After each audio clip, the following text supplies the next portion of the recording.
Hello and welcome to another episode of I Hate Your Taste in Movies. This is the movie podcast where three friends force each other to watch our favorite films and then have them ripped to shreds. I'm Jen. I'm Jackie. I'm Austin. You can follow us on Twitter at I Hate Your Taste or on Instagram at Hate Your Taste Pod. So this week we are watching an Austin pick, which means I hate my life. It was terrible. But Austin, why don't you tell everyone what we watched this week? I'm riding on such a high that I'm not even going to let Jen bring me down today. We watched Rent, and it was an experience. Rent! Yay! I'm on Austin's team. Yay! It was the best. Always nice having Jackie in my corner. I feel like we haven't had this dynamic in a while where you two are united against me, so. Right? It is true. It's been a long time. Like, I feel that most of the time it's me against everybody. Yeah. It's Jackie against the world every week. You know, it's hard to be me. But this time we're going to Austin and we're going to destroy Jen. We're going to make her cry.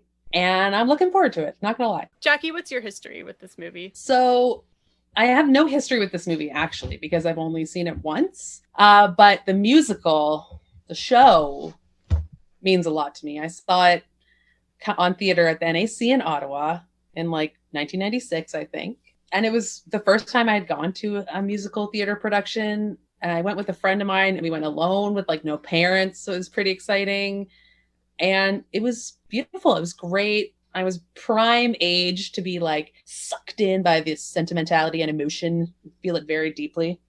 And I really loved it. It was very touching. I cried, I laughed, the whole gamut of emotions. Yeah.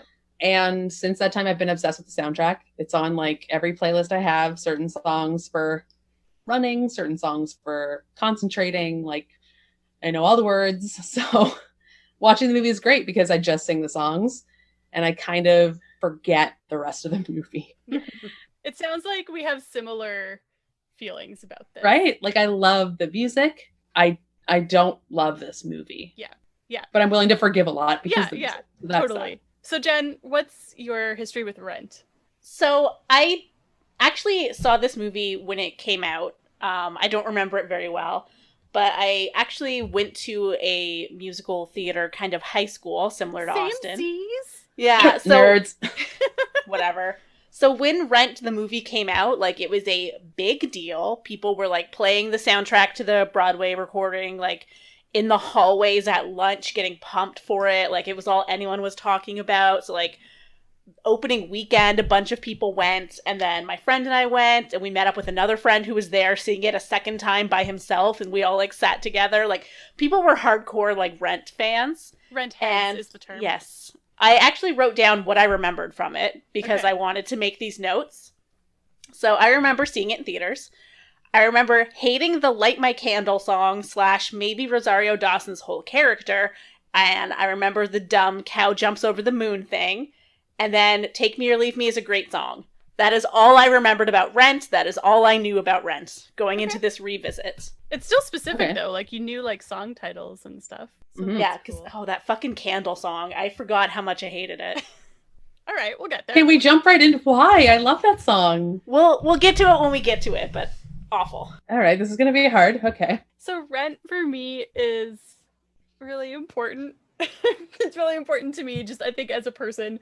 It's played a really big role in my life, and that sounds so corny. I know how corny that sounds, but similar to Jackie, I saw it at the NAC. I have my program right here. Maybe we were at the same show. No, mine was in 2005, but there's my program and my ticket. I'm holding this up. And then, Is it laminated? yeah, I keep all my programs in a binder. This is the nerdiest thing. I cannot believe this. So I always save this stuff, so I have a big binder full of them. And then I saw it again. It was the first show I saw on Broadway. Went in high school, and I also have my playbill from that and my ticket. I saw it on March 14th, 2006, and it was a really good time. I think I credit Rent with getting me more into musical theater or being able to discover other shows. Because like I grew up listening to like Andrew Lloyd Webber and stuff, and I'd gone to see a handful of shows and I really liked them. But Rent was kind of the first show that I kind of discovered more on my own.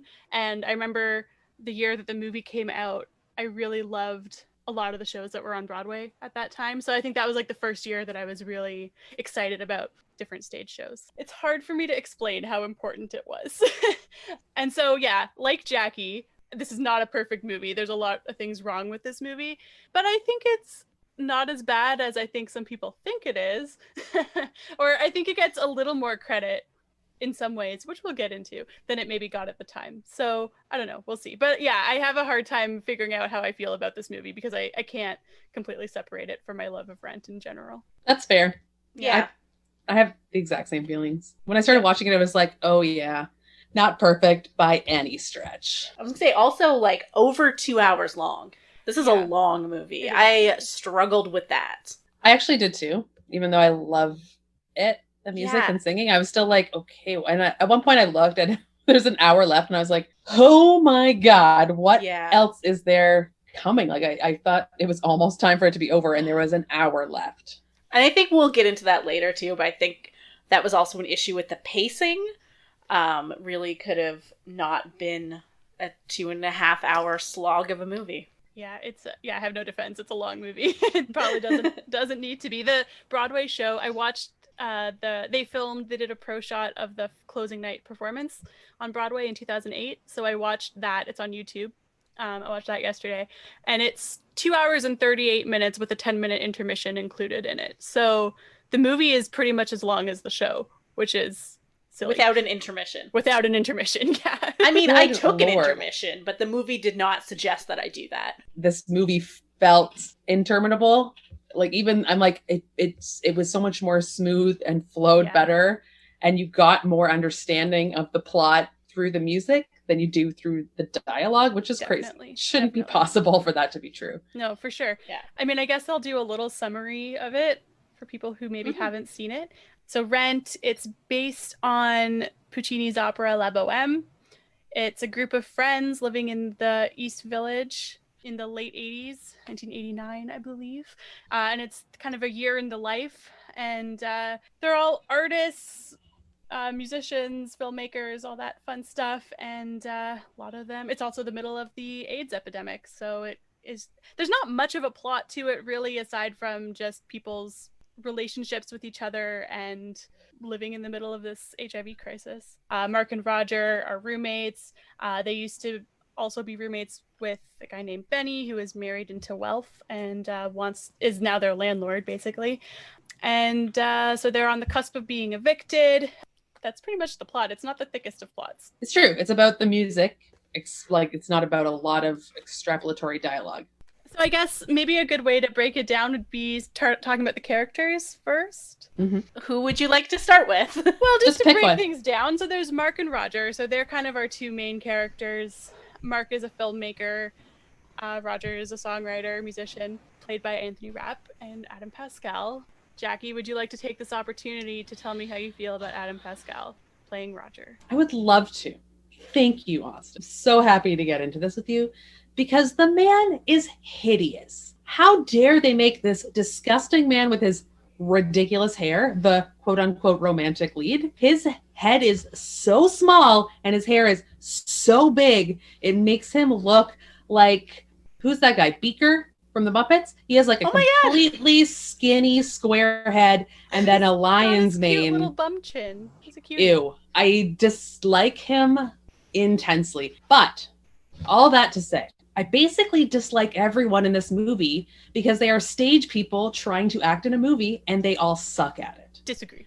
There's so much over gesticulating with their hands, and there's so many moments where they just are singing and holding a note and pausing, staring at each other completely still for like a minute.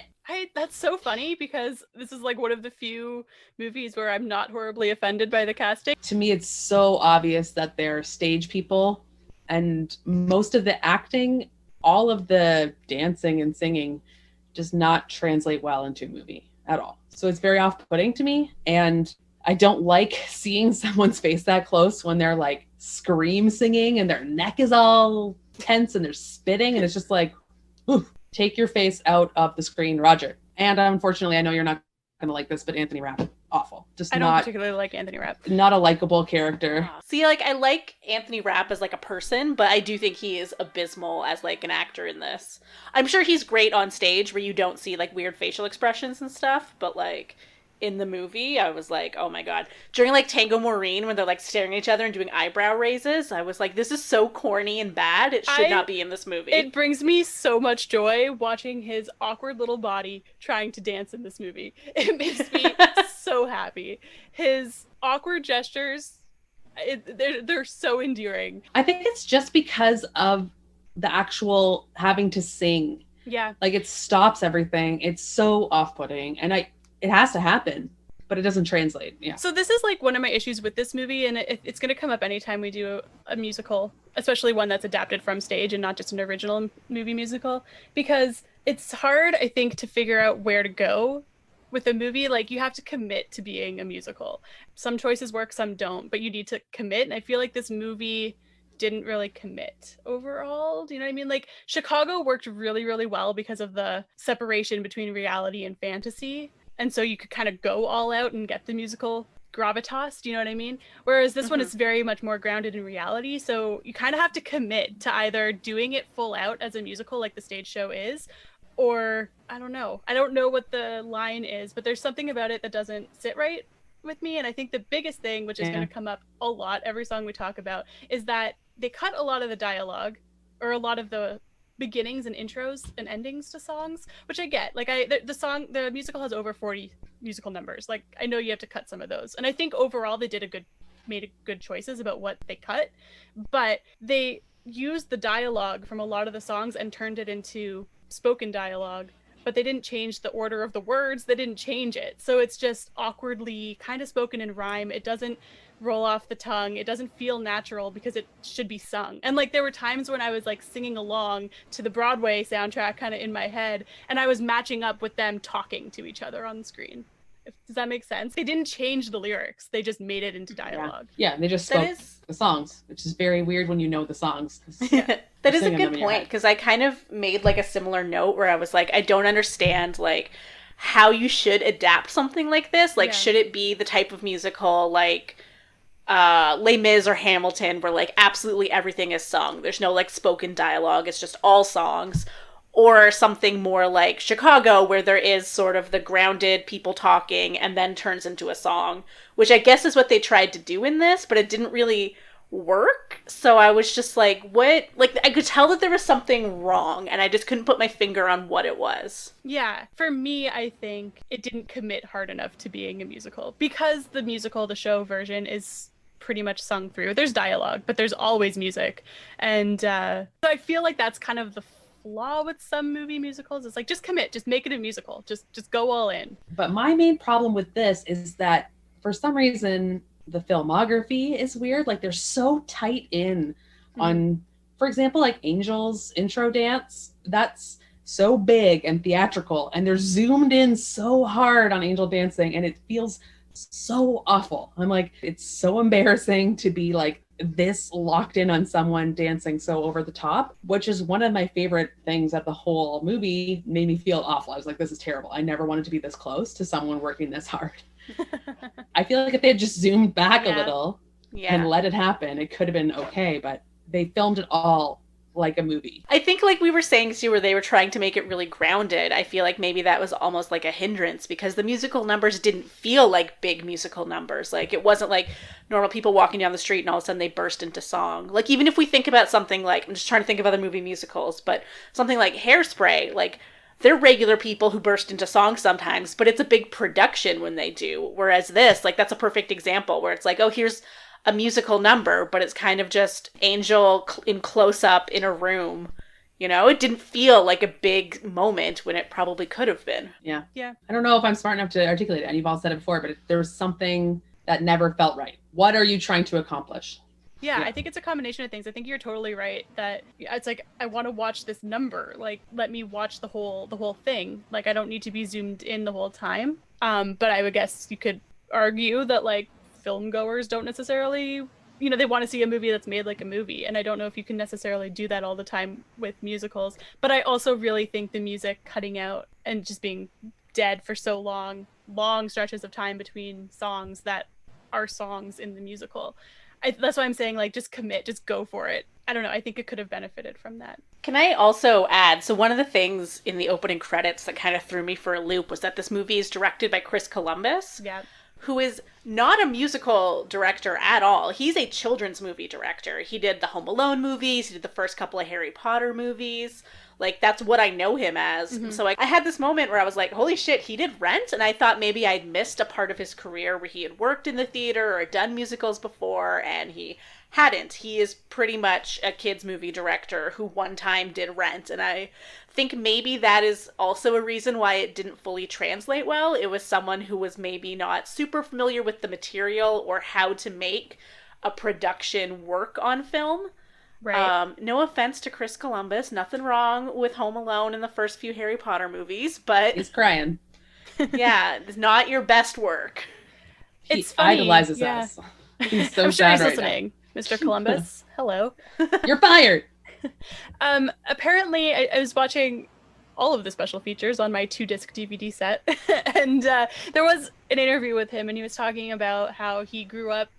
He basically had this lifestyle, I guess, right around this time, late 80s, early 90s, living in New York City. And so he felt like he really related to the characters and to the life. And so he wanted to do it for that reason. So I guess he did bring something to it. Like, I don't think it's a terrible movie. It's lacking in a lot of areas, but I still love it. We started talking about characters and I know, and now we can I don't know. Should we just go through it? I mean, I would like to talk about characters. So, I mean, if we're diving into characters, like Roger, I don't particularly like Roger. I feel like he's very whiny. I understand that he's been through a very traumatic past, but so his girlfriend April, we find out in flashbacks that he has AIDS, him and his ex-girlfriend April. She committed suicide as well. So we maybe want to talk about the terminology. You have HIV, and then it progresses to in AIDS. The show, he goes, his girlfriend April left him a note saying, "We've got AIDS," before slitting her wrists in the bathroom. I know, but she's also wrong. Like, you don't have AIDS. When you have the virus, you're HIV positive. When you're very sick, when it's overwhelmed your T cells, usually in multiple years after, without any treatment, then you have AIDS, which is acquired immunodeficiency syndrome, which means then you get things like Kaposi sarcoma and pneumonia, and that's what kills you because your immune system is basically kaput. As I was watching this movie, I was kind of putting the characters into two buckets. One was I absolutely hate this person, and the other was this person is okay. Roger was on the edge of okay for me. I appreciated that he's someone who is trying to get his life together, and that when Mimi was trying to hit on him, he was like, hey, I'm in recovery, you're an active drug user, I don't think this is healthy for me. And I was like, oh, a mature adult decision. I'm on board with this. And then everyone was like, give in to love. And then they made out in the snow, and then his life fell apart. And I was like, see, Roger, now you've left the adult decision-making behind, and I can't be on board. It was the same thing with Mark when he was like, I'm going to quit my job and make my movie. And I was like, you were this close to being a rational adult. Just, you can have a paying job so that you can actually pay your rent and still make your movie. This is one of my biggest critiques, is Mark, it's not selling out to get a job at a newspaper or at a media conglomerate line or whatever it's called. I know it's supposed to be like a trashy a spot, it's supposed to be like a trashy news agency or whatever, so he doesn't love it. And I'm like, sure, I get it, but they're paying you $3,000 in a year. Yeah, $3,000 for a segment. A segment does not take up 24/7 of your day. You can still work on your movie. You do one segment a month, and that can cover your bills. Austin, maybe you can answer this, but how old are these people supposed to be? I think late 20s, early 30s. Come on, no. You're supposed to be way past your idealistic stage at that point. You gotta pay the bills, okay? I'm guessing, because Jonathan Larson was 35, so he's writing from his friend group, so... I had that problem with this movie too, though. As you get older, you start to identify with Benny a little bit more, which is terrible. So Benny is their ex-friend, used to be roommates with them, married into wealth, woman named Allison, who we never see. Muffy. And he's now kind of their landlord, I guess. I'm assuming Allison's family owns the building, and they want to build a studio with condos? I mean, I get that we don't like condos. Condos ruin everything. But he's literally saying, come live in this building, make your art, and get paid, and live in this condo. And I'm like, that sounds like a pretty good deal. I think the main problem they have is that they want to rip down the homeless encampment. Yes. Which is like, why can't they just kind of just build that, like rip down the shit building that they live in and build there? And then boom, problem solved for everybody. Yeah, I did sort of have issues. Weirdly enough, I feel like the first time I watched this movie, I did think Benny was not the bad guy. Whereas now I was kind of like, okay, I see that he's like a gentrifier. He's trying to kick out all the homeless people, tear down the neighborhood, turn it into some like, I think it was like called like Cyberland, some sort of like tech art studio hub thing that in the 90s maybe sounded cool and futuristic, but now just sounds really weird. So I'm like, okay. But I also didn't fully understand their relationship in terms of why they weren't paying rent. Like, I'm watching this now from the point of view as someone who is a renter and has had landlord issues and knows all the paperwork and all that bullshit that goes into it. So at the beginning when they were, like, throwing their eviction notices out, I was like, oh, okay, the landlord has filed an illegal eviction notice. They're going to be fighting it at their landlord-tenant board. Gotcha. On board. Understand. But that is, I guess, not what's happening. And instead, he just told his friends, I'll cover your rent. You can live here for free. And then he was like, actually, I can't do that anymore. And they were like, how dare you? You're the worst man who ever lived. I'm setting this on fire. What? To be fair, it was a They're deal. brats. They were supposed to stop Maureen's protest, and then he would let them live there for free. No, Well, but no, I he think... had been letting them live there for free for a year previous. Like, what I don't understand is it's like, you guys are singing about not having paid rent, last year's rent, this year's rent, or next year's rent. So why don't they have any furniture? Like, where did your money go then? Because they refuse to take jobs, apparently. So what do you do all day long? Yeah, And like, Roger's very clear that he can't write a song, and Mark's very clear that he can't do a movie. So what have you done for the past year besides heroin? So I think what they have done is Roger has sat around in their empty apartment on his guitar, pretending to be a musician, and Mark has wandered around the city filming like black and white shots of garbage, pretending that he's a filmmaker.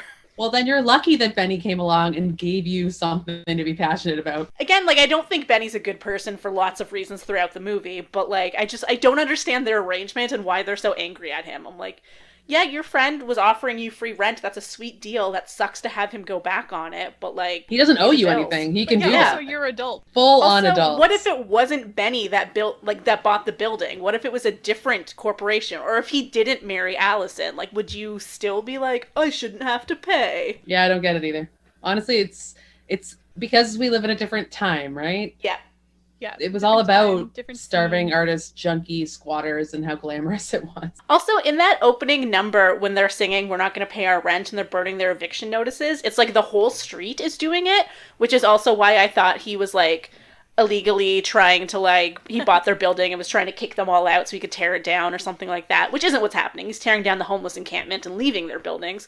But then I'm like, wait a minute, why were the people on the other side of the street doing it? Like, Benny didn't have a deal with the whole neighborhood. I actually got the impression that he did kind of own the block and was going to evict everybody. And but you'd think, like... gentrify everything, and they'd be like, you're all shit out of luck. I guess, but, like, the other people wouldn't be like, oh, I'm not paying rent because he told us we could live here for free. Like, I thought only Roger and Mark had that deal. They do. I think they're the ones who had the deal. But I still think he's like, you're all being evicted regardless of if you pay your rent or not, which I guess is illegal. However, that is tenant boards and everything I'm sure weren't quite the same in 1989. And Alphabet City seems like it's a little bit of the Wild West. So who knows if they actually had written leases or what. Yeah, I don't think they did. But Joanne, the lawyer, does point out at one time they have squatters' rights. So yeah. Oh, yeah. Oh, Joanne. Let's move on to Joanne. How do we feel about Joanne?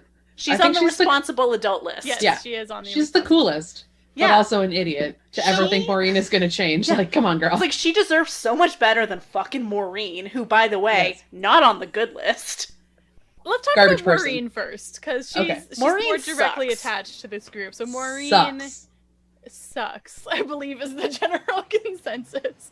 But she used to date Mark and has left him for a lawyer named Joanne, which is a joke that is brought up about a dozen times throughout the course of the movie. I do have a question for you, Austin. Yes. What is the timeline of this breakup? Because I couldn't figure out, like, how long ago that she and Mark broke up. Yeah, it's very vague. I'm sure there are people that know. I am not one of those people. I think it was a year ago. No, it wasn't that long ago. It was... Yeah, because I did get the vibe that it must have been fairly recent, but I Yeah. couldn't figure out how recent. Like, is it like a week ago and she's like, but I still need you to be my manager, even though my other new girlfriend's here? Or was it like months ago and he just needs to suck it up and get over it already? Yeah, no, I think it's like fairly recent. It's recent enough that not everyone knows about it.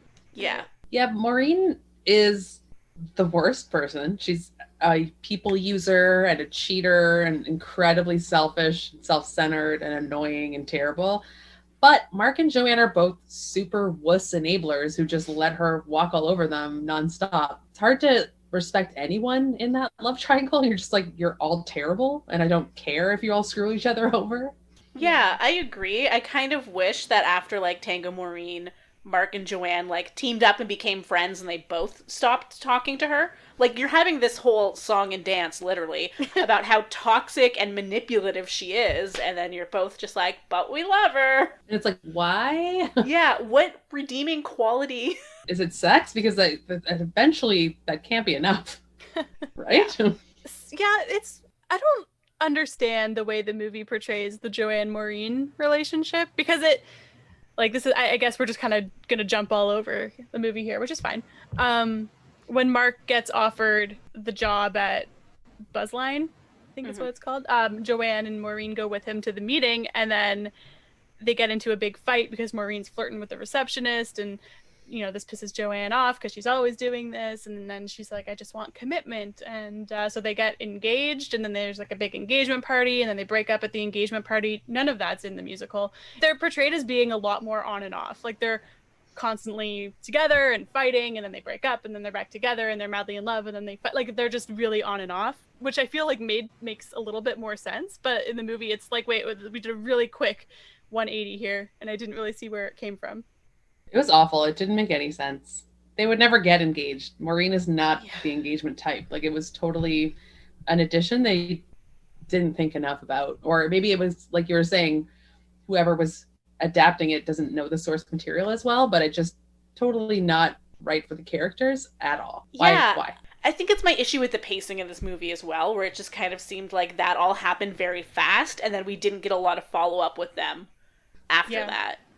So I'm kind of like, okay, so just in the middle of the movie, there's just this big Maureen and Joanne thing, and then now we're done with them. It seemed like they wanted to have them in a place where they could publicly sing this song. You know what, right? They just wanted to have them do Take Me or Leave Me in front of everybody for dramatic effect, so they made it at their engagement party. I do love when everyone's just following them around from room to room, watching them fight. Again, it's the perspective of being older, but I'm like, these poor parents, they planned this, they paid for this, like, you are ruining their lives and their savings. I hate you. Joanne's parents are so sweet. Yes. They're like, they threw this big-ass fancy party because their, you know, amazing lawyer daughter, who's very smart and successful, is engaged to some flaky performance artist they just met 5 minutes ago, and they're still just like, we love you both, welcome to our family. And then what does Maureen do? Jumps up on a table, starts taking her clothes off and singing about how, like, you Everyone have to put up her with me because I'm so hot. Because there will always be women in rubber flirting with her. Oh, she's terrible. I don't know. I don't respect that in any movie when someone makes a huge scene at an expensive party. I'm like, just wait till tomorrow. Or at the very least, like, step outside, be like, can I talk to you for a minute? There's nothing really great about Maureen. She's not the type of person I ever want to know. She's too much. Too selfish. Agreed. Incredibly but, like selfish. I said, Take Me or Leave Me is a great song. That was one of the things I remembered. It is. It's the best. Who's next? Mimi? Mimi. So she is their downstairs neighbor. She's a dancer at the Cat Scratch Club. She's 19, supposedly, heroin addict, also HIV positive. Rosario Dawson is not 19.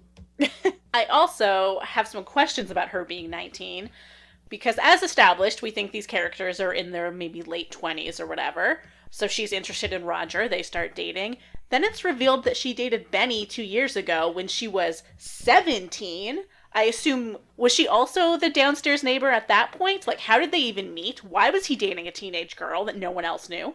Interesting. briefly touched on something that has confused me for years and years, which is how does this friends group know each other? Because with some people, it seems like they've known each other for years and years. Like the auxiliary people, like Mimi and Maureen and Angel. It all seems like they've known each other for years, but somehow Mark, Roger, and Mimi have never met, and it really confuses me. I totally saw that too this time. Like when Mimi's singing her big passion song at Roger from the street, Angel comes up and hugs her, and I'm like, wait, you guys know each other? Yeah. Or are you just like, oh, you look sad, I'm gonna hug you? Yeah, I think they know each other because there's another scene. I think it's when they're going to Maureen's performance when Mimi walks in. She's like, oh, Angel! And Angel's like, Mimi! So I think they. But that was after the hug. Yeah, but I was like, I think they've known each other for a while and were friends, but then they just both happened to meet this other friend group at the same time.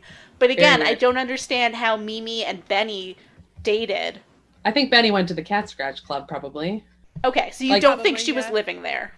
I don't, because I do think they would have met before then. I think probably Benny seems like he was kind of a skeezy guy who would go to a strip club a lot, whereas Roger doesn't have that vibe specifically. Can we talk about the Akita Evita? Yeah, Evita in all her glory. I would like to discuss this because I've been told multiple times I'm not allowed to bring a movie where a dog dies. And then you bring me fucking Rent where they sing a whole song about how I murdered a dog. I did want to talk about, we haven't talked about Angel yet, and I did want to bring up the fact that Angel killed a dog. Killed a dog, yeah. He murdered a dog. Yeah. It never, like, I knew it, but it never entered my head in the real way until I was like, oh, wait, what? I'm like, haha, this song is so nice. Yeah, sure, the dog died, whatever. But then I was like, wait. And then I actually think about this poor people and their poor dog jumping off a ledge. And then later, he's like, Allison can come tonight. There was a death in the family. And they're like, who died? And he's like, our dog. And they're all like, oh, whoops, haha. And I'm like, no. You feel bad for her. She suffered a loss and she is devastated. That's not cool, all you jerk bohemians laughing at her pain. I'm going to hug my dog now. Yeah. So just like, for the record, when I bring a horror movie where a dog dies, I'll be like, you made me watch Rent where they sing and danced and laugh about dog murder. So. But do you ever see the dog die on screen? No, you do not. Fine, but when the dogs are killed in The Thing, people are upset about it. They don't laugh and dance. Do they show the dog dying? Well, the dogs don't really die. They mutate. Yeah, which you see. Yeah. So that's not the same thing at all. But people are upset about it. You guys are on board with laughing at dog murder. You're very cruel people, honestly. If I saw it on the screen, then I would have a different opinion. I'm not saying it's good. I think Angel is a bit of an asshole. Totally. If they showed Angel playing music and had like even a fake dog barking and then jumping off a ledge, I'd be like, nope, I'm out. This musical's over. I'm setting the theater on fire. Goodbye. I would not watch this. So you're okay knowing that Angel murdered a dog. You just don't want to have to look at it. We're clearly stating that we're not okay with it. Yeah. So Angel, I guess, would be a logical next character to discuss. You said Angel's a bit of an asshole? She killed a dog. That's why I said that. Just for the dog murder. Just for the dog. That is an asshole. I think we can agree. Anyone who kills a dog? Yeah, bad person. That's an asshole trait to have. Other than the dog murder, I think Angel is one of the few likable people. Oh, absolutely. Angel's an angel, you guys. Which is kind of a little bit questionable because she's too perfect. She's like, everybody have my money. Collins, I'll buy you 1,000,000 coats. It's a little bit like, girl, you need to kind of take care of yourself maybe and stop being such a giver. It's like she wants people to like her so bad that she'll give away her last cent, which is not exactly healthy. I think that's also why, like, she's the character who's going to die, because it's like, I'm the nice one, everyone loves me, I'm friends with everyone, I'm so, like, fun and beautiful and, like, peaceful, and, oh, isn't that so tragic that I died? Because, like, if it was Maureen that died, we'd all just be like, heh, and move on. Yeah. Yeah, so it has to be like the unnaturally kind of perfect character. Yeah, you're right. I guess along with everyone, and all the stories are about how she helps everybody she ever meets and all this stuff. No one has a bad word to say. You're right. You knew right off the bat she was going to die. And I cried. You cried at the Angel death scene? Yeah. I don't know if I did too. No judgment. Yeah. I did. And then I guess Collins is the last one. Ooh, I got problems with Collins. I think also used to be a roommate of Mark and Rogers. But friends with them, and then he's a professor at NYU. I forget what kind of computer sciences, computer age philosophy. Yeah, and he rewires an ATM later, so he's got computer science tech type skills. But I do also wonder, like, how much are they paying profs at NYU? Because he is broke like the rest of them. He's probably Like an these adult. He was artists at MIT who don't have earlier. jobs. Yeah, and I'm like, why doesn't he have any money? Like he is as broke as we mentioned, his completely unemployed friends. Like he should have some sort of income. Is he? Do we have anything? No, in the beginning, when he's coming up, he's robbed immediately. So he could have had like stuff in his bag, That's true. possessions, but everything's gone when he gets robbed. But then later, he does seem down on his luck. He doesn't even have a coat. Angel buys him a coat, and I'm like, "You're a professor at NYU. You have a salary. It's That's true. Maybe kind he's of an adjunct. nonsense." There's not a lot of security there. Job security. Fair. He's paying his own rent somewhere. But if you're a That's true. professor at NYU, that means you are very smart and Yes. in demand for a job. So, like, is he choosing to be poor There's because a he lot of wants to questions. suffer and There's be a an lot of questions. quote unquote artiste, or is he against material goods? He does give off that vibe a little bit. Yeah. But my problem with him is a problem. Well, I have a twofold problem, and it all goes back to Jesse L. Martin because I'm used to seeing him on Law and Order, so this is a very weird switch for me to be like, okay. And he's such a forehead eyebrow actor that it is so distracting. He's like constantly making those like empathy eyebrows. He's got the sad puppy dog eyes. Oh, down. it's very annoying. But it's just a weird acting choice. Like he almost seems like he should be on the stage because it's too big for the small screen, in my opinion. It's too much. Can I tell a really quick story about Jesse L. Martin, I guess? So when I saw this movie when it came out in theaters, not me meeting Jesse L. Martin, sorry, to clarify. I was hoping it was. No, I remember seeing this movie when it came out in theaters, like I mentioned, when I was in high school. And there was this other group of high school kids that we did not know who were there. And it was a group of like girls and their boyfriends. It was a very heterosexual group. So we were kind of like, why are you at Rent? Do you know what this is? They clearly did not, because after they have their like song, Collins and Angel, and then they kiss, all the guys erupted into like, oh, I knew they're gay. The guy from Law and Order's gay. And then they all like left. Oh, wow. But upon rewatch, I didn't realize that was halfway through the fucking movie. Yeah. They sat there for an hour not knowing there were gay people in this movie. They Wow. just sung a whole love song. I'm to like, each other. yeah, is that willful? Did they not understand that Angel was... No. No. I think they knew Angel, but they didn't realize that, he like was into Angel. They didn't maybe. get the subtext there. They didn't get the literal lyrics of the song that was just being sung until they kissed at the end. And anyway, I will remember those homophobic teenagers for the rest of my life. Yikes. They say lover like 100 times. Yeah. Do we want to talk about some of the songs? Yeah.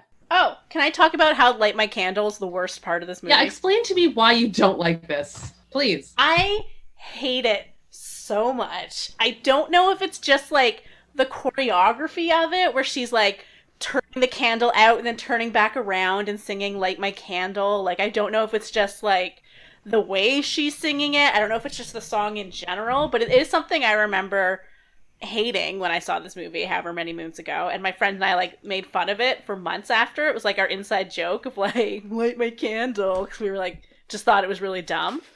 So then when that got to that part, I knew when it was. I was like, okay, let me see if I remember not liking this. And then it started and I was like, I still don't like it. Like, I think that is not a good song. I do not enjoy that scene. I think it's dumb. She's like crawling on the floor looking for her drugs, thinking about a candle. It just doesn't do it for me. Hate it. I don't really know what to say to that. I mean, I feel like this is, again, more effective on stage than in the movie, because I think it was filmed kind of weird. And like Jackie, there were too many close-ups. I'm just trying to understand. Yeah, like you don't like that she wants to keep talking to Roger? I mean, she can keep talking to Roger without constantly blowing out her candle. But he's and trying singing, to kind "Will of you kick light my her out. candle" He's in that same always voice. trying.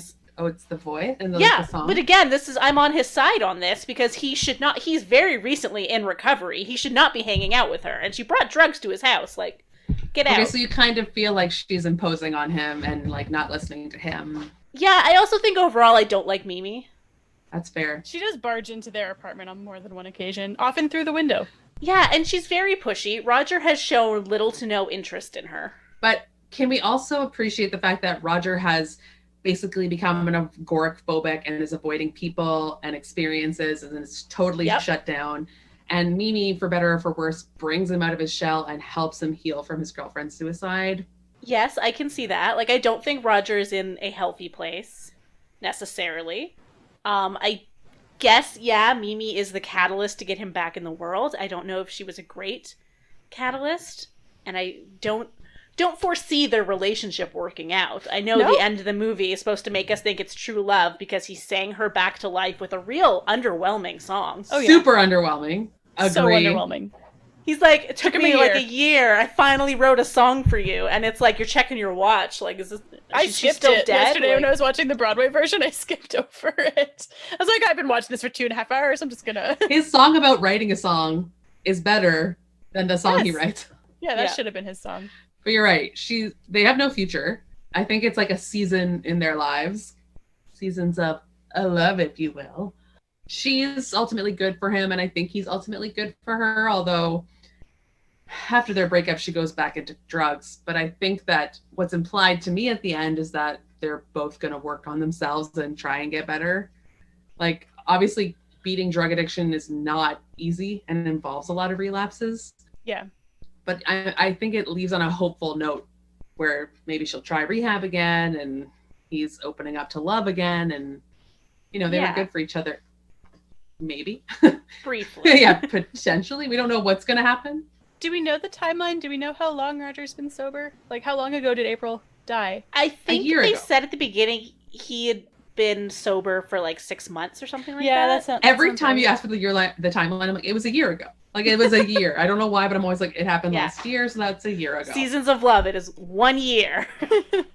One. Should we talk about Seasons of Love while it's... So, I will say, the movie starts with them all on the stage singing of Seasons of Love, and I was like, this is enjoyable. We're starting off high. I feel good about this movie based on this scene, and then it came crashing down. But, you know...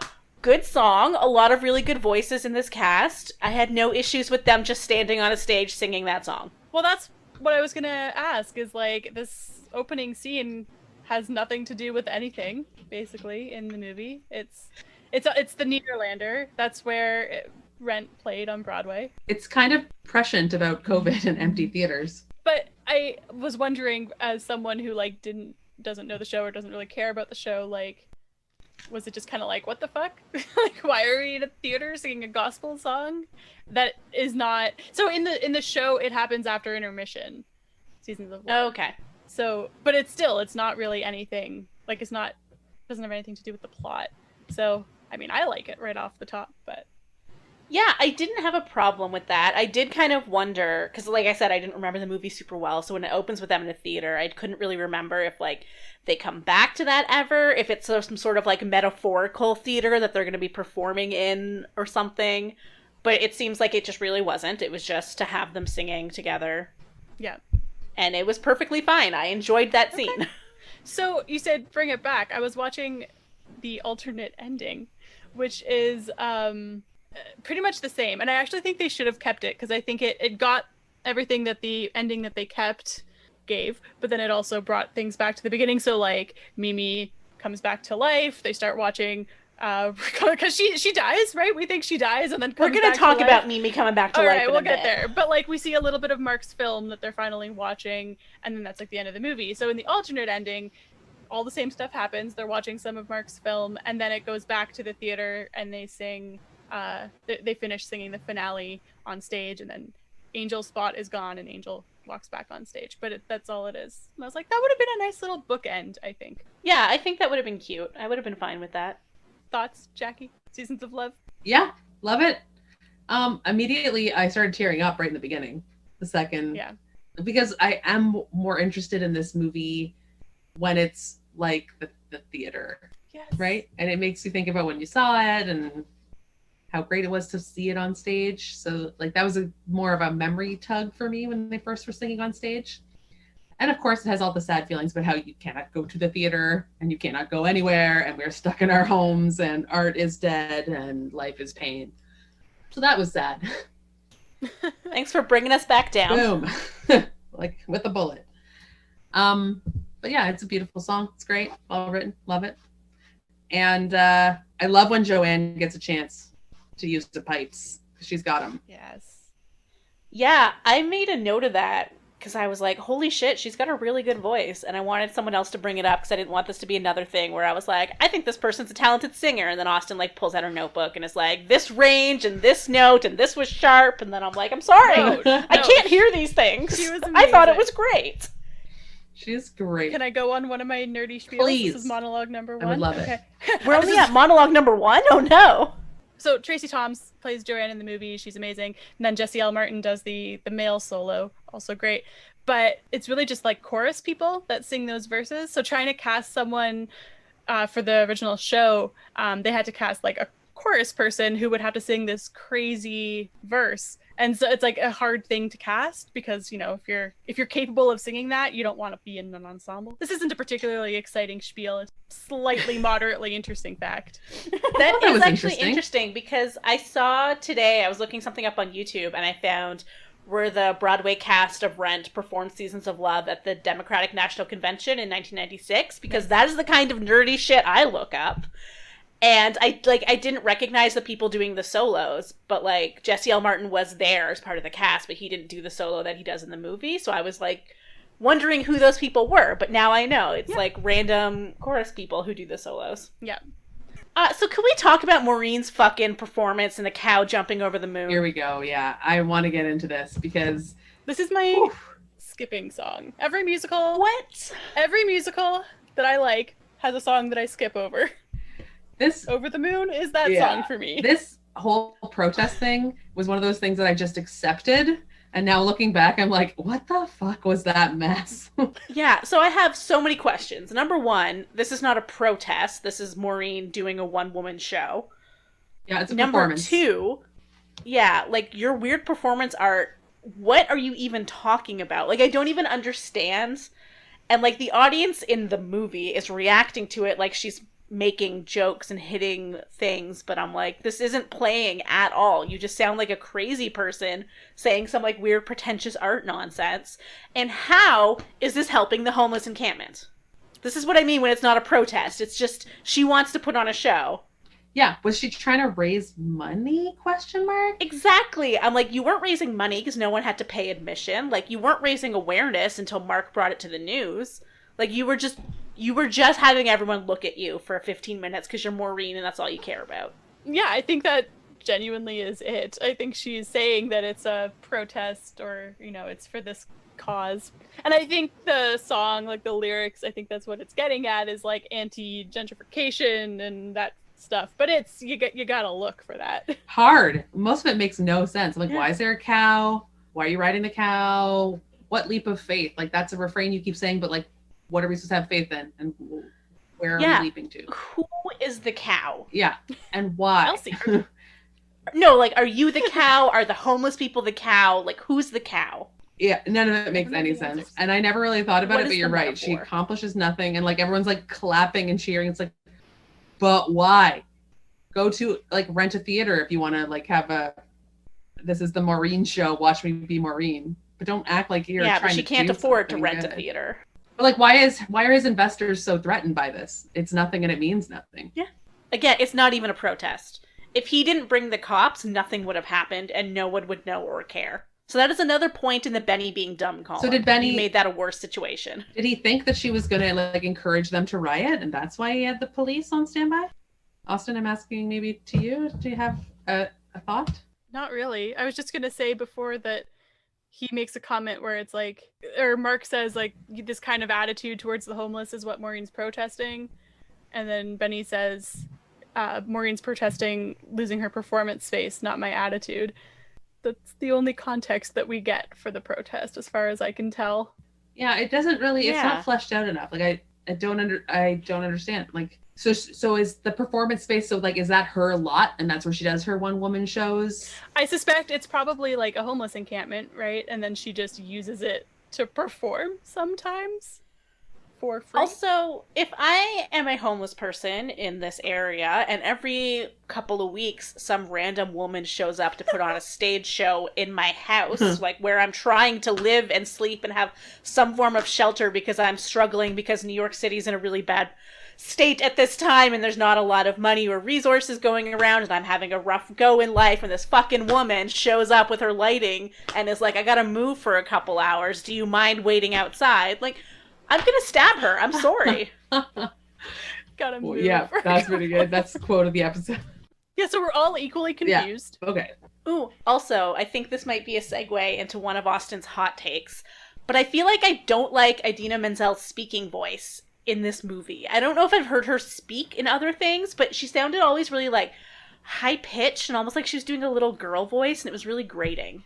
I think that's just her voice. She has a very high-pitched, like, overly sweet voice. Do not love it. Hot take time? Is it time for my hot take? Do it. My hot take of the day is that I really don't like Idina Menzel's singing voice.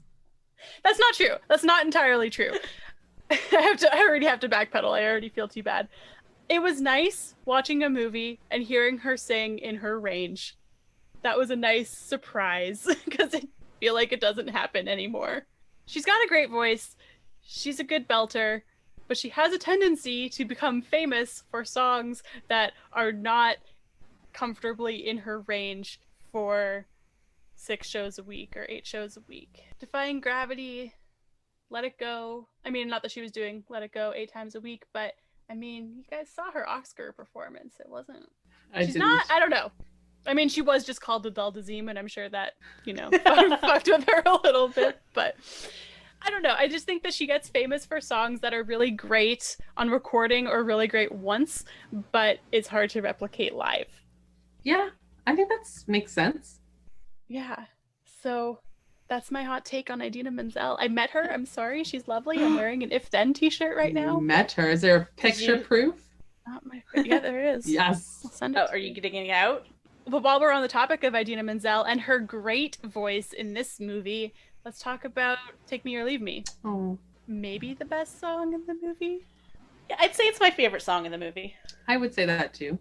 It's the one, like, I know, Jackie, you said before that you have a lot of Rent songs that you listen to on regular playlists. I'd say this is the only song from Rent that I listen to outside of watching this movie. I also really like to sing La Vie Bohème. That one I sing a lot. Yes. This is the one that really bothers me with the dialogue that they cut out of the song, because it's all in the movie. Like, when Mark comes in and then the waiter's like, no, you can't come in here, you never pay, and all this, whatever. And that's all sung in the show. And I'm like, why are we starting the music like 30 seconds later when we could just have all of this? Just commit. Yeah, as you were saying that, I just realized I felt the same way, and that means that I have listened to the Broadway version of that song at some point, because I did recognize that people were saying things out of sync, and it wasn't how I remembered it, and I was like, why are they having this conversation and why isn't this not part of the song? Exactly. It doesn't bother me that they cut things or that they, made things into dialogue. It's that they took the exact same lyrics and turned it into dialogue. Terrible. I love it. I love how fast-paced it is. I don't know. I love this song. I also love how they break down each of their dream profession into these like, yeah, it's great, but also awful things and really hard to be successful. It's very honest about the challenges you face trying to make a career pretty much in any art possible. Yeah. And then there's also the side note of Benny's there with his investors, which, come on, please, as if they'd be having food there. Yeah. There's no world in which these, like, bohemian vagabonds are dining at the same restaurant as these millionaire investors. Like, there's more than one restaurant in New York City. Is there? I have heard that, but I'm not sure. But it is great to how they throw everything in Benny's face and the investors and the old stuffy white dude's faces about how they're like, we're all sleeping together and we do not care what you think about it. Yeah, it's a fun song, obviously. It's a fun song. It's a fun scene. No real complaints, except for in the kind of song in the middle of the two parts of La Vie Bohème, I should tell you. Did it bother anyone else that there's like two sick people are just hanging out outside with no clothes on, walking around in the snow? And I'm like, put a jacket on. Put a jacket. You can't afford to get sick. Put a jacket on. They can't afford a jacket. They came in with jackets. Get your coat and then get romantic, okay? Yes.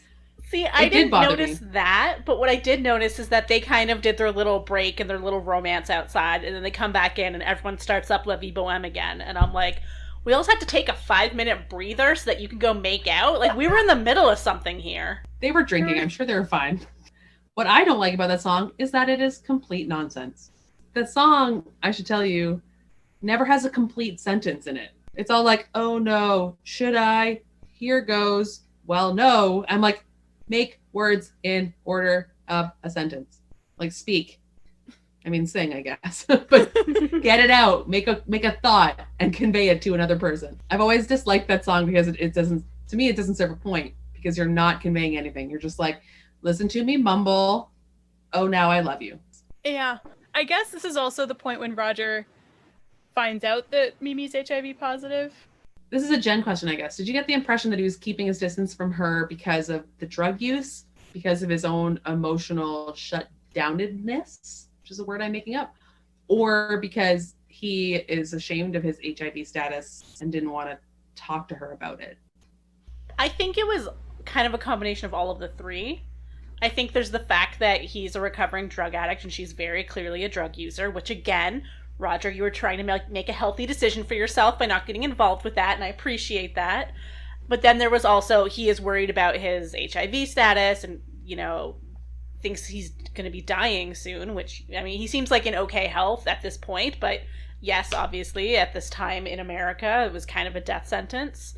So I think he's also thinking, I don't want to get involved with someone who's going to have to see me go through that. But then also, he's like, I don't want to open myself up to the world and love again after my ex-girlfriend. It's funny because I never got the impression that he really had that much of a problem with Mimi's drug use. I always thought that he didn't want to get together with Mimi because he didn't want to tell her that he was HIV positive. Like, he didn't seem to care. He's like, yeah, you're a junkie. I used to be a junkie. I get it. But it didn't seem to that he was like, ooh, you're dangerous to my sobriety. He never really said that. No, you're right. He doesn't really say that, but I think it's just in the awful Candle song where he's trying to throw her out repeatedly, and she's just like, he's like, I can tell that you're fucking high. Get out of my apartment. That's kind of where I got that from, where he's just like, I should not be in this relationship with this woman who is high, like, on some serious drugs, and that is not the life I want to live anymore. Maybe I'm putting more faith in Roger than was really there. Honestly, I think it's probably a part of it. But yeah, I was like Jackie. That's never occurred to me before. I honestly just thought it was kind of him feeling bad for himself and just feeling like he wasn't worth anything, so it wasn't worth getting involved with anyone. And like, he figures he's not going to be around much longer, so what's the point? Was kind of how I always anticipated. I never got that either.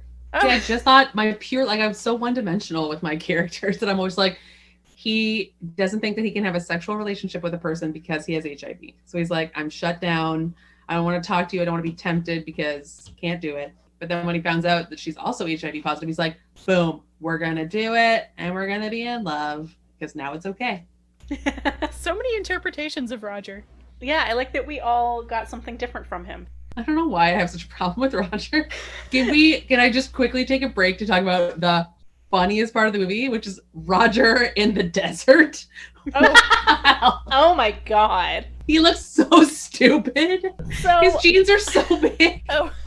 You guys, obviously, you know a lot more about the stage show, and you're really invested in that, so maybe what I'm about to say is something you will be upset by. But really, why could they not have just cut his whole Santa Fe storyline? What purpose did that serve? He didn't need to physically go. You know what I mean?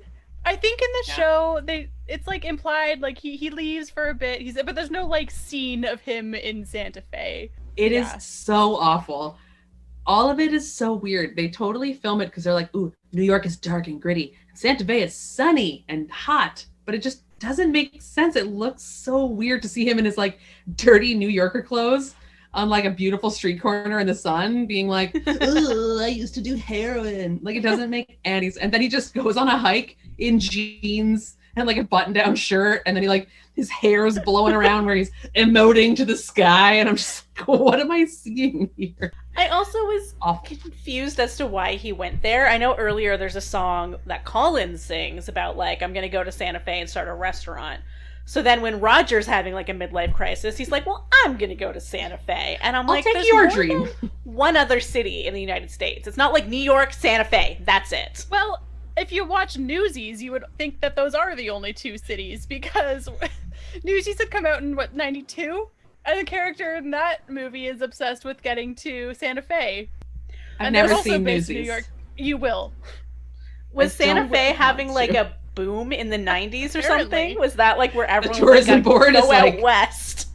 Musicals are our bread and butter. That'll get people to Santa Fe. So weird. I thought you were going to say the funniest scene of this movie is the slow motion shot at the end of the second part of La Vie Boheme when everyone's making out with each other and then Mark's just awkwardly dancing by himself in slow motion. Yes. So sad.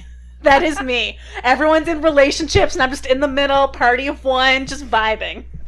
Mark, I felt bad in that moment because I was like, yeah, Mark doesn't have any romantic arc really. But then I was like, his true love is his film. Well, okay. Fart noise. Fart noise. One of the songs that they cut is called Goodbye Love. And they filmed it. It's on the deleted scenes. And I feel like that's like the one where I'm like, you really should have left this in because there's some really good Mark and Roger development and we like get a little bit more understanding of who Mark is and how he's hiding behind his work. Like Roger accuses him of always hiding behind his work. Like, you're not obsessed with your work. You don't love your work. You're hiding in it.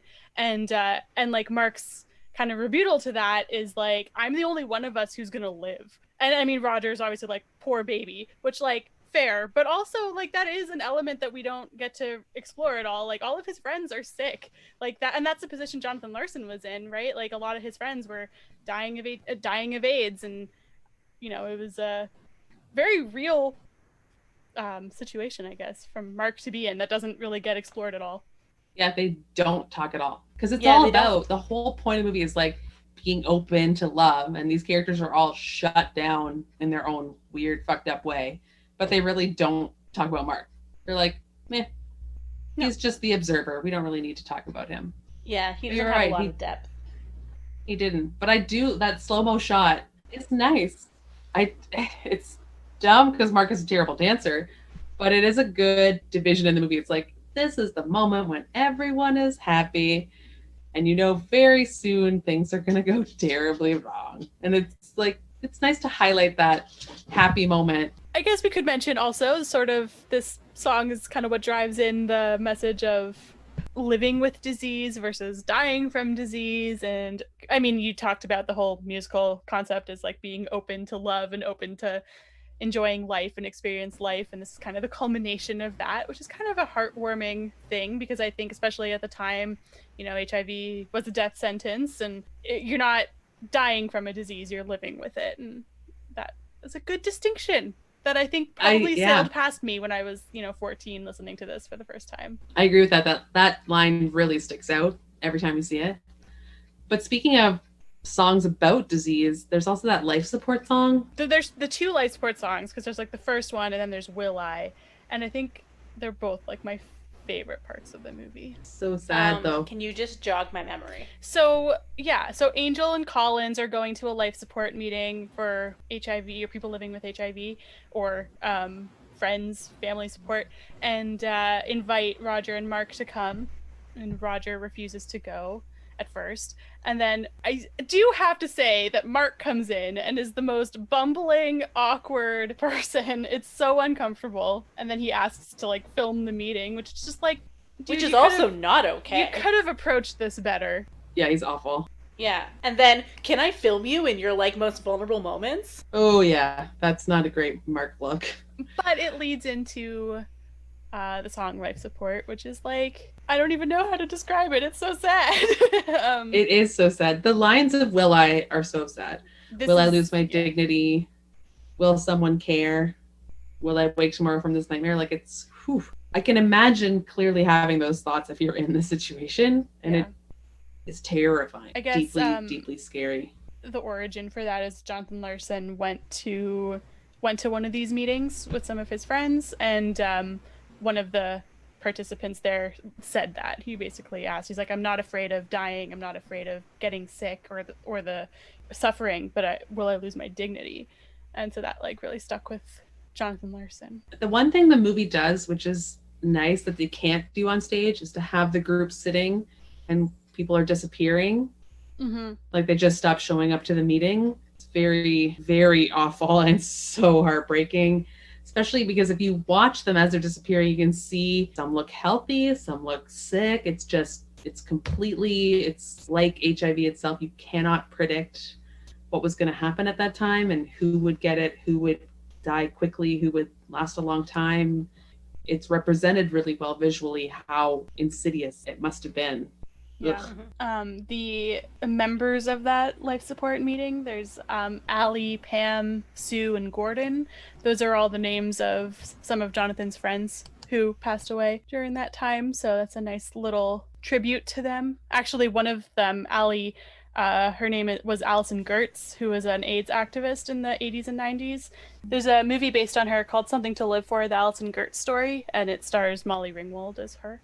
So anyway, just kind of an interesting little tidbit and tribute there. But yeah, I agree. The fading away is just so heartbreaking. That's really well done. Yeah, maybe we should get to the death. Angel dies in a 2-minute montage after we spent 45 minutes on one day. Yeah. Again, my issues with the pacing. You know what? I will take issue that during the show, some of the songs clearly say Christmas Eve and they change it to Christmas Day and they throw around the timeline a bit. Hate it.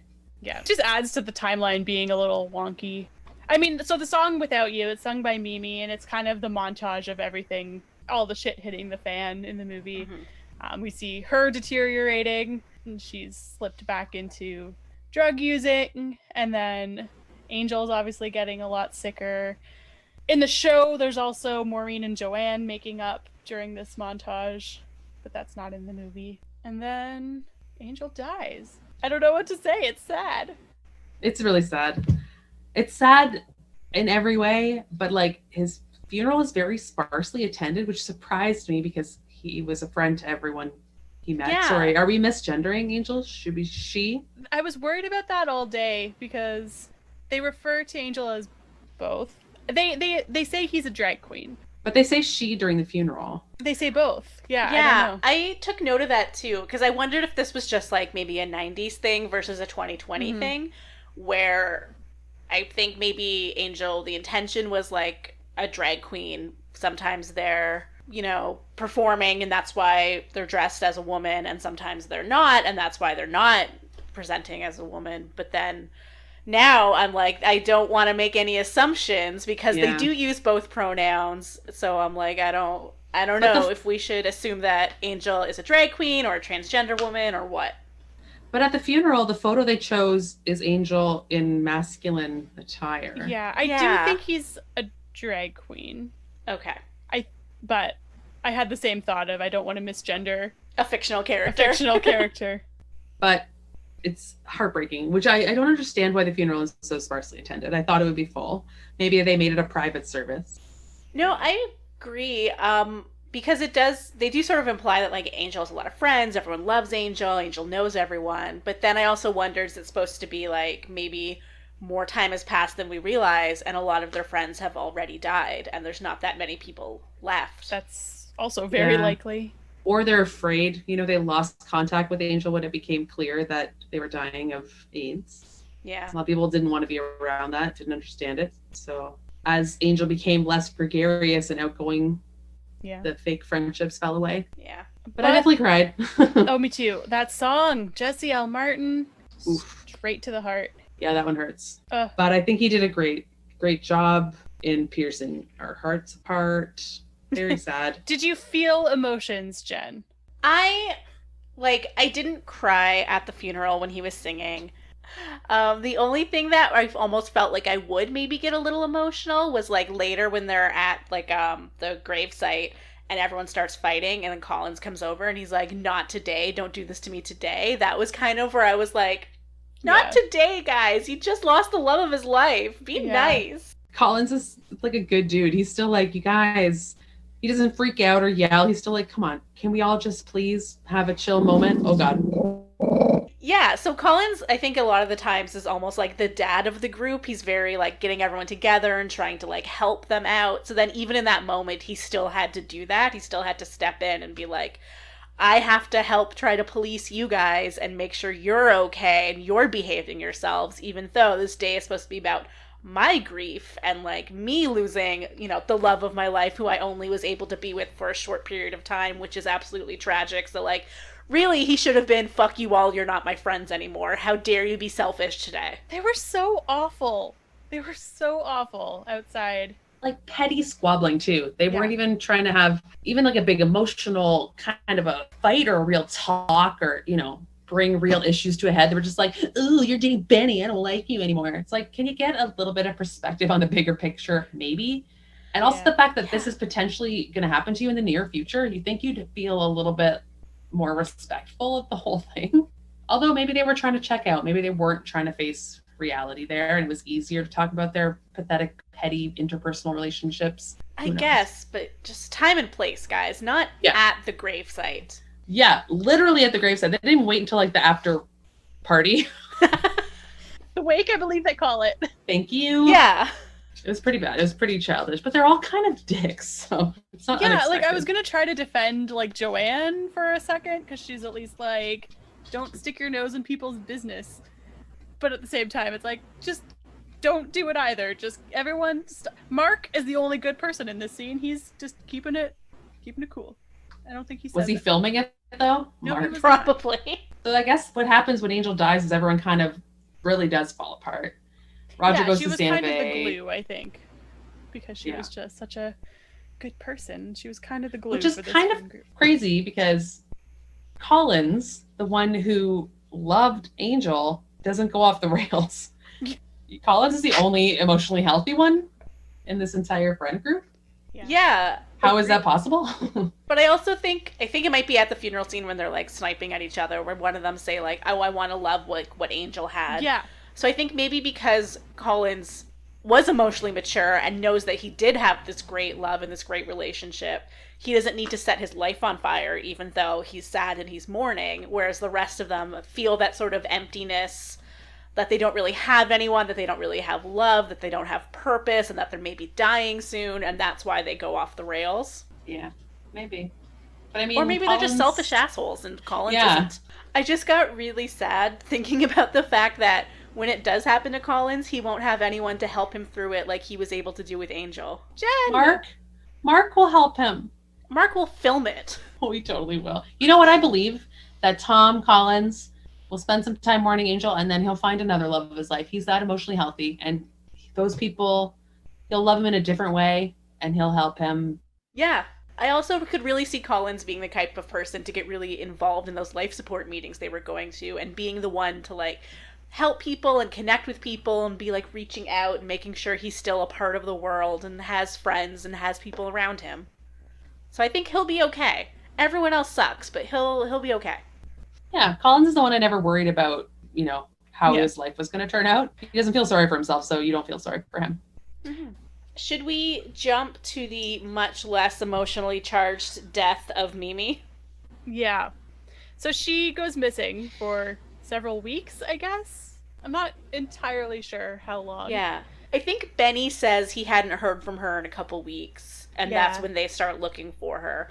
But I don't know if that means she was actually missing that whole time, or just she hadn't been talking to Benny because she was back to using, and then she's living on the streets. They find her in a park. And then I had the thought of like, don't take Mimi to Roger and Mark's apartment, take her to the hospital. But then I'm like, you can't afford the hospital. Yes. But why did she leave her rent-free squatter's apartment? I don't know. She did not need to move out. Maybe she didn't want to see Roger around or something. I don't know. So you go sleep in a park. Like, this, maybe not great heated, but like, where there is shelter, but you're choosing to live in a park? She's also the only person who's been gainfully employed this whole time. I mean, they say that she quits her job, but... Yeah. But yeah, like, I also don't know why she's living in the park. And I also didn't know why they took her to Mark and Roger's apartment. I literally wrote down, take Mimi to a hospital, and then Collins calls 911, thank you for being a responsible adult. Because when they're carrying her into the apartment, he goes, I'll call 911. And I was like, oh, what would you fucking do without him, does she honestly? say in the movie to not bother, because in the show she says like save your, I can't remember exactly the line right now, but she says like save your money or something. I think she knows that she's dying, and so she's like, I guess she's saying like it's not worth the cost, but that's dark. I don't remember hearing her say that in the movie, but maybe I just missed it. No, she says it in the show, but she doesn't say it in the movie. Okay. She sings it in the show. Yeah. But in the movie, she's basically comatose. But I guess, like, you can just assume that the park was close to Mark and Rogers. The hospital was far away. They had nowhere else to go. Yeah, and then at Mark and Rogers, they put her on a table, and then everyone just stands around while Roger sings to her. They do absolutely nothing to help her.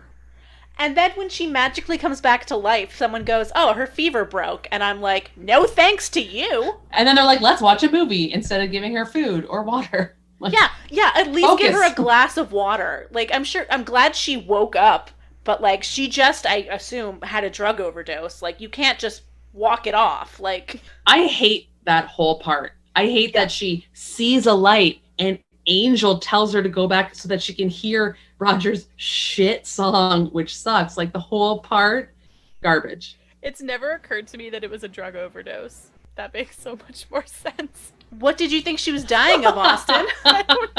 She's just really cold. I am not a Mimi fan. I understand that she's got issues. She's a flawed human, but I just...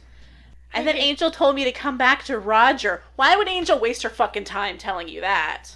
If you saw a light and Angel was there, maybe she would say something like, it's not your time, friend. You can turn your life around. Not, go listen to that guy's fucking song. No, it's about Roger. It's about his music and his artistry, not life itself or anything. But like, I think it's disrespectful to Angel. I think it's disrespectful to Collins to say, I saw your dead partner and they care about Roger's music. Like, and even to Mimi and her, like, her out-of-body experience is about Roger. Like, it's not about some realization about her life or how she should get her shit together. It's about, oh, a man loves me. I should go back. So much he wrote a song about me. Not even a good song. No, a really bad song. I understand that this is supposed to be, like, optimistic, and it's supposed to end on things looking good and things looking bright, and this is like, yeah, it's unrealistic, this whole situation, but it's supposed to, we're supposed to be able to look past that, and, like, you know, it ends happy. But yeah, I've never liked the end of this musical. And I think it is specifically because of those words of the, like, turn around, listen to his song, and then it's this, like, half-ass song. I'm like, this should not have taken you a year to write, Roger. Also, you still used Musetta's waltz in it, so, like, you knew already a good chunk of it. That theme that he always plays, that's from La Boheme. Yeah, he's not a good songwriter. Like, maybe he should just work at a bank or something. Maybe he should just go work at Quiznos. Oh, like, you know, at some point you have to let the dream go. Like, you have to know the odds of succeeding are very low, right? Like, but especially when you refuse to do any other kind of work. Sorry, Jen. No, that's exactly what I was gonna say. Like, there are ways to be a musician that is not, I need to write one hit song and all I can do is sit in my apartment and play my guitar until that hit song comes out. Like, he could have joined another band. He could have played weddings. Like, he could have done fucking anything. Like, he's not putting any work in. He's not even trying to write. He doesn't have, like, scraps of paper where he's writing lyrics. He's just like, plong plang. Oh, I guess I can't write my song today because I'm so tortured. I'm leaving. One storyline we didn't talk about really is, like, Mark's filming. We kind of touched on Buzzline, but I also wanted to talk about that I always forget that Sarah Silverman is in this movie. Oh, yeah, that was a highlight for me. Spoiler alert. Sarah Silverman randomly being, like, the executive producer or whatever her job was. Yeah. Loved it. I don't like that storyline. I think that's where the movie really starts to go down in terms of pacing. Like, it just kind of lost me there because none of that's in the show. Yeah, it could have been cut completely. Yeah. Yeah, like, or even they could have just had it like a throwaway of, like, Mark got a job at Buzzline and that's how he can pay the rent. And then later he could be like, I'm quitting because having a job means you're a sellout. And my real mission is to create a documentary art film that is just my friends turning their faces to the camera. Yeah. What is that movie, Mark? It's shit. It's not even about just, you know, living with AIDS, because not everyone in that, like, has AIDS. And it's just them turning their face to look at the camera. It's just his friends. My friends are cool. Watch my documentary. That's not a documentary. There's no narrative arc, Mark. What are you trying to say? I think you're missing the point. You don't understand, Jen. That's the point. Art is supposed to make you feel... I don't know. I don't know art. I don't understand. I feel like it sucked, but I didn't want to say it either because I'm like, I'm probably missing something. And also, we really don't watch this whole documentary. Maybe there is dialogue, but it's not apparent because they're singing over top of it while they watch Mark's movie. Who knows? Maybe that's just a dramatic opening of its documentary where you see everyone like in profile turning their heads to the cameras and posing, and then after that it gets into the actual story of what it's like for people living with HIV, which I assume is this movie he was trying to make, although he was also just filming random homeless people. It's a little self-indulgent. Like, yes, anything exactly. does. That is not worth like quitting your job because you have to complete your art when it's just like me and my friends hanging out.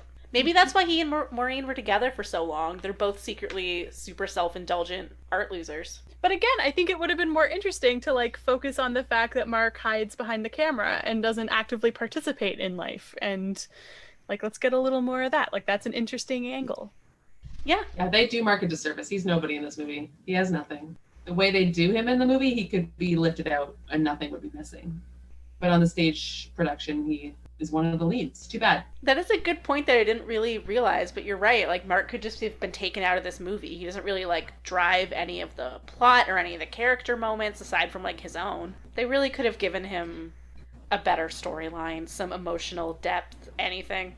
Poor Mark. Is there anything else we need to cover, or are we done? I feel like we covered so much and also nothing. Do you have a monologue you'd like to hit us with?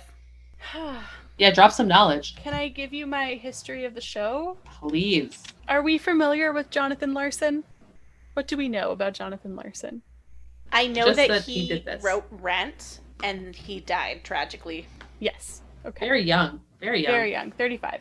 So he grew up in White Plains, New York. He wrote a couple of musicals before Rent, but Tick, Tick, Boom, which is going to be a movie soon, so I'm sure that will be on our list soon, which was a lot more. It was like a one-man show. Anyway, so his goal when he set out to write Rent was to change the face of musical theater, because it was the time of the epic musicals from the West End, like Phantom of the Opera, and like the big numbers, and everything was a spectacle. And so his goal was to make the Hair of his generation, which, if we're not familiar with Hair, was like a rock musical. We're going to be watching that too, don't worry. But it was from the 60s. It was in the middle of the Vietnam War, and it was all like rock music, and that kind of changed that generation of musical theater. And so Jonathan Larson set out to bridge the MTV generation with the theater scene, and that was kind of his goal. And I think he accomplished that. I think that Jonathan Larson walked so that Lin-Manuel Miranda could run. Here we are. That sounds right. Right? That sounds right. It sounds awful that he's like, I'm going to change musical theater. He did, though. Without Hair, we wouldn't have Rent. Without Rent, we wouldn't have Hamilton, you know?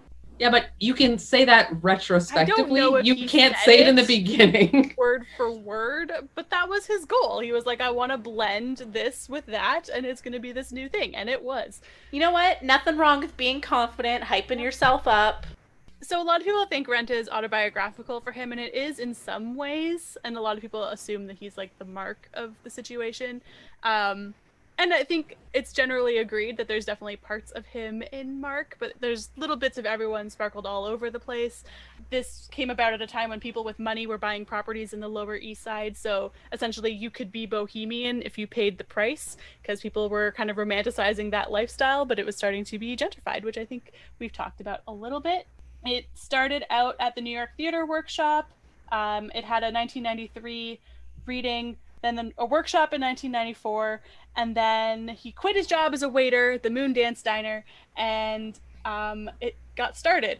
The problem was, during tech rehearsals, he started having chest pains, and he went to the ER. He was diagnosed with food poisoning. They pumped his stomach, they gave him drugs, sent him on his way. He knew something wasn't right, so he went back a few days later, afraid that he was having a heart attack. He collapsed at the back of the theater. Apparently, the story goes, it was during What You Own. He collapsed at the back of the theater. He's laying on the ground, and he, told a friend, like, I feel like I'm literally feeling like I'm dying, and I'm listening to people say, like, dying in America. He went back to the ER, again was misdiagnosed, I think, as having a bad flu. Dress rehearsal came around. Literally, it was the first time they were running through the show with costumes, no stopping. It was to a full crowd of, like, friends and family. Show went off without a hitch. It went really, really well. He did an interview with the New York Times. It was good feedback from the New York Times, which is what you want. He went home after that, and sometime between 12:30 and 1 a.m., his aorta ruptured and he was dead. And he was 35 years old. Literally the day before Rent opened. Which, like, I just got goosebumps saying that. Like, this is what makes me cry about Rent, is thinking about Jonathan Larson. Because he wrote his own memorial. Like, he wrote his own fucking memorial. And it's so sad to me. The next night was opening night. So no one really knew what to do, but they did think, like, we got to do something, like Jonathan would want this, and I think that is true from everything people know about him. So they decided to do like a seated, just a sing-through performance, but basically they got to La Vie Boheme, and by that point everyone was dancing on the tables anyway. Like, it just needed to come out. Or after the show finished, it was like silent for several minutes, and apparently someone at the back of the audience finally just said, "Thank you, Jonathan Larson." Then there was a big standing ovation. So if you actually watch the movie all the way through, at the end of the credits, there's just a little title card that says, "Thank you, Jonathan Larson," which is really nice. I almost cried. I just got teary talking about it. Jen's full on crying. I'm not full on crying, but I did tear up when you said the guy at the back of the theater and it was like silent. Like, that stuff gets me. Now Austin's full on crying. It's so sad to you guys. It's like, he was so fucking talented. And I think he would have written many more really amazing musicals had he lived. And, like, he wrote his own like, I said that so many times, but, like, it's so true. Like, fucking Seasons of Love, I'll Cover You, reprise. Can you imagine trying to sing I'll Cover You the day after Jonathan Larson dies? Like, it was so perfect. Like, not perfect, but it was such, like, a fitting show to celebrate this man's life, I guess, is kind of what I'm trying to say in a really roundabout way. Did they say what caused his aorta to rupture? Did he have? He had an aortic aneurysm. Yeah, they sued the hospitals and stuff for they should have done a CT. him. Yeah, but they think it was probably caused by a pre-existing condition or an underlying condition that wasn't diagnosed, but it should have been caught and it should have been survivable, basically. Yeah. Anyway, the show moved to Broadway. It opened at the Niederlander Theater on April 29th, 1996. It closed on September 7th, 2008. That's kind of the story of Rent. Long run. One of the longer running ones. Ugh, guys, it's so sad. I feel awful that it sounded like he had days and days of warning. Like, you're right. Yeah. He shouldn't have been dismissed, especially the second time with worsening symptoms, and they didn't even do any kind of test. Yeah, I'm glad they sued that hospital. Yeah, I hope they got some serious bank or policy changes. Anyway, so that's kind of my story of the show, and that's really what makes me sad, is just thinking about how talented he was, how dedicated he was. He, like, worked at a diner for 10 years just to get by in order to make a musical. He was set out for a goal. He fucking accomplished it. Oh, this is what I was going to say, is that his death definitely brought more attention to the show, but I do think it still would have gone on to be a sensation. Yeah. Now that I've brought us all down into super depressing conversation, should we talk about some high points and low points? Jen, why don't you start? You want me to go first? I need time to think. Okay. My high point, I was going to say Sarah Silverman's random cameo was my high point. You know, I like a couple of the songs. I guess, like, the opening with Seasons of Love I really liked. I like the Take Me or Leave Me. I like La Vie Boheme. Those are kind of the only songs / moments that I fully enjoyed. So I'll say those are my high points. My low point is just Mimi coming back to life at the end with that whole, she's dead, let's throw her on a table, everyone's just gonna stand around, like, waiting for her to die while Roger sings to her. Like, just really terrible. And then the whole I saw Angel, like, it's a bad ending and it's a dumb scene, and I don't like that. Fair. I guess I'll go. I think it's hard to pick a high point. When I was trying to think of it, I was like, does it count as a high point that Rent exists? Like, not that this movie exists, because I legitimately do not have strong feelings either way on this movie, but I love Rent. So that maybe the high point should be that it reached more people in some form. Mm-hmm. Who knows? That or Colin's dancing on the subway. I really love the way he can flip around on those subway poles. He's very talented. And then my low point was just Rosario Dawson singing. She doesn't have thickness of the singing. You know, her voice always sounded very thin and like she was struggling, and I didn't particularly think she was well suited to be Mimi. And the Mimi that I'm used to is a much more powerful, much more like a Maureen style singer where she can belt things out. And I just don't think Rosario Dawson was a good choice. I just don't like her as Mimi, but I think she did as well as she could have. Yeah, I do think she's overall a really weird choice. Like I've said, I don't really like Mimi, and I think part of that is the way she plays her. Like I like Rosario Dawson. This isn't against her, but like I don't also get why they went with so many of the original Broadway cast, and then for her they were like, well, just pick some random Hollywood actress. Who cares if she's good or not? I can theoretically answer that. Yes. So Daphne Rubin Vega played Mimi on Broadway. She was pregnant at the time that they made the movie, and then Freddie, I can't remember her name. Shit. Look it up. The original Joanne was too old. By her own admission, she was like, I'm in my 40s. I can't play Joanne anymore. Right. Okay. So then the original Mimi was pregnant. She couldn't do the movie. And then every other Broadway actress was unavailable, and Rosario Dawson was the only person who could take the role? Yeah, I don't know. Maybe like who's playing Mimi currently on Broadway? Maybe let's get them involved. Right? Yeah, my high point. Oh, this is hard. This is really hard. I know, they're so cute. I really love the life support meetings. Both of the scenes, the big songs from them. And I know you guys aren't crazy about some of the casting. I really like the casting. I like that they went with people who can do the job.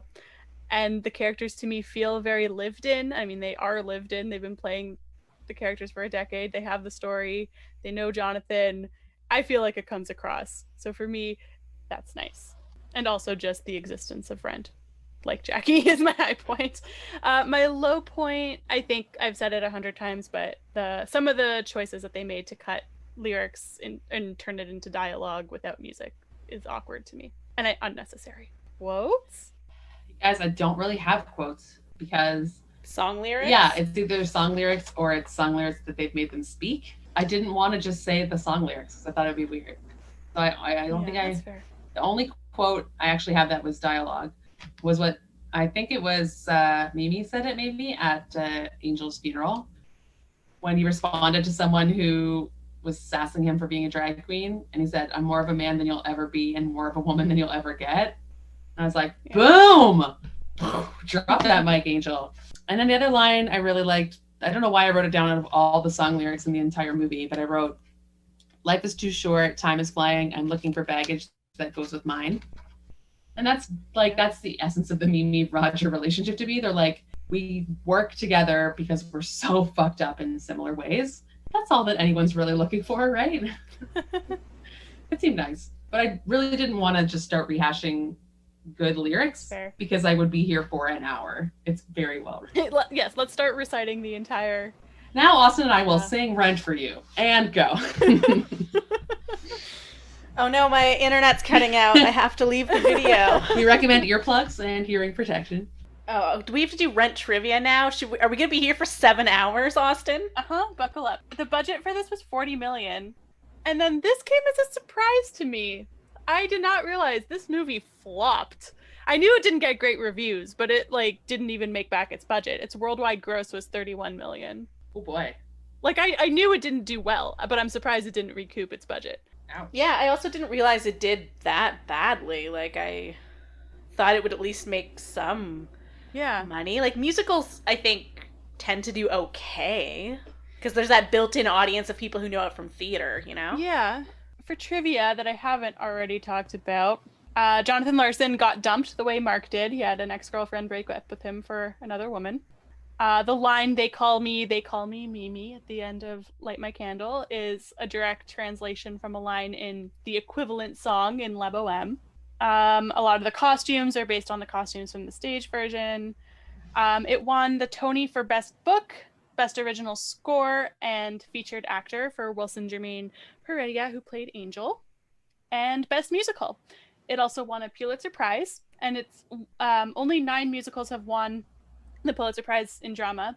It's basically been one from every decade. Of the Icing, South Pacific, Fiorello, How to Succeed in Business Without Really Trying, A Chorus Line, Sunday in the Park with George, Rent, Next to Normal, and Hamilton. I knew a chorus line did, so I was like, I know one of them if she asks us. Oh, I do have an ask for you. How many times is the phrase "I should tell you" uttered in this? 75 million. Jackie's like singing the songs. Yeah, it's like 32. Yeah, you're pretty close. 27. That's a lot. Jen's just appalled. Rob Marshall was a rumored director for this movie, and so I do kind of wonder what that would have been like. He directed Chicago, so I wonder what his take on this would have been. I mean, that was like how he got into Chicago, wasn't it? He wanted to do Rent. So Tracy Toms auditioned several times for the show, but was never cast. And then she was finally cast in this, obviously, as Joanne. And then she reprised the role of Joanne in the Broadway production in 2008 and was with it until it closed. I think that's really all I got. I feel like I said most of it as we went. Sorry. All right, so this movie came out in 2005. This was my final year of high school. Big deal, big year. It's kind of funny. I've noticed that Google has learned what kind of movies I like. So when I search 2005 movies, it gives me a bunch of like horror movies first. Oh, this was an interesting era of horror movies. Yeah, it was real shit, but it also knows that I like good ones. So at the top, it gave me like Hard Candy and Wolf Creek before it got into stuff like Dark Water. Just some other terrible movies that came out because the mid-2000s was a really bad time. Sahara, The Island, Peter Jackson's King Kong, and Hostel all came out in 2005. Yikes, that is rough. Yeah, the top grossing movies were Harry Potter and the Goblet of Fire, Good one. Star Wars Revenge of the Sith, and the Chronicles of Narnia movie, which I don't even remember that they made those movies. Forgot about that. And then the Oscar movies that year. This was also a terrible year because it's the year that Crash won over Brokeback Mountain. Oh, no. That is awful. Messed up. Also, when I was looking this up, so the Golden Globes has two categories. They do drama and they do musical or comedy.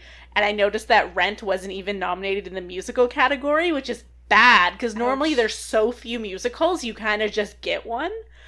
And they were not at all. It went to Walk the Line instead. So that was my tip-off that Rent was really not well received. Yeah. Ratings. Yeah, Jen, just try it. Jen, do it. Get it over. You're going to make me go first. Okay. Enjoyment, like at 2.5 maybe. Pretty low. It's not super entertaining. There's long stretches that are boring. It's way too long. Like I said a million times, the pacing's really off so that you have these huge stretches where nothing of interest is happening and you're just watching Roger drive around Santa Fe and you're like, why is this happening on my screen? I hate this. I now know how you guys feel when you complain about movies you don't like being too long, because I never am like, oh, I didn't find that so excruciatingly long. This was excruciatingly long. I kept looking at the bar to see how far I was in the movie, and I'd only be halfway, and I'd get real upset. So, yeah, enjoyment, very low. Quality, same.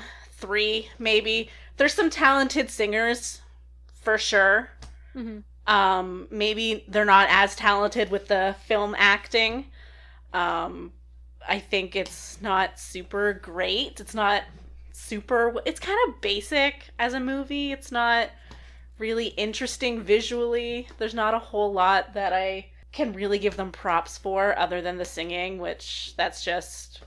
I could have listened to the Broadway soundtrack and got the same amount of enjoyment. I probably would enjoy that more. Yes, you'd get like more story. It's hard for me to separate Rent the stage show from Rent the movie. So I enjoyed this movie 10 out of 10 because of the singing and me singing the songs along with it. And I had emotional reactions to a lot of the songs. Like a lot of them made me happy, a lot of them made me sad. I felt a roller coaster of emotions because of the music, not at all because of the movie. So taking Jen's advice and trying to erase the stage show from my mind. No, that's not what enjoyment's about. That's what quality's about. No, it's both. No, the enjoyment is like the experience of watching the movie. But if I didn't know the songs so intimately. But you do know the songs. Can I just I'm sorry. I'm super defensive on this. Austin's like, no, I need someone else to love this. You're moving the goalposts. I love it. It's a 10 out of 10 enjoyment for me personally, but I don't think most people would enjoy it. How would I say that? For me, I loved it because I have a history with this movie. I would expect Jen to really have hated it, actually more than she did hate it. A 2.5 I thought was high. I was like, whoa, nice. So fine, I'll change it because Austin hates my attempted enjoyment-ometer, but I enjoy Rent in any form. But then, okay, if we're taking it to quality, I'm giving it a middle of the road 5 because I have a lot of problems. I know I say this a lot when we do musicals, but I just don't enjoy most of them transitioning to film. It doesn't make sense. And this one had a real problem in that to me, it seemed that there's a lot of singing with nothing else happening. And so the way that they tried to integrate it into reality was awful and didn't make any sense and seemed terrible. And I think I expected a lot more, and I think it could have been done a lot better. So 5 out of 10. Yeah, mine's pretty much the same. Enjoyment, 10 out of 10. Quality, probably 5, realistically. I have a lot of issues with its adaptation. It could have been a lot better. Whoa, that's like the quickest rating anyone's ever done. I mean, is there more to say? I love Rent. It like shaped my love of musical theater. It helped me discover Sondheim because Jonathan Larson loves Sondheim, and in Tick Tick Boom, he references a lot of Sondheim stuff. So I was like, who is this Sondheim fellow? And then, I have a note that says, I didn't realize they name checked Sondheim in La Vie Boheme. yeah. No, Every Austin time I hear made me anyone realize it. who's referenced in that song mentioned in any capacity in my everyday life, I'm like, I just start singing La Vie Boheme.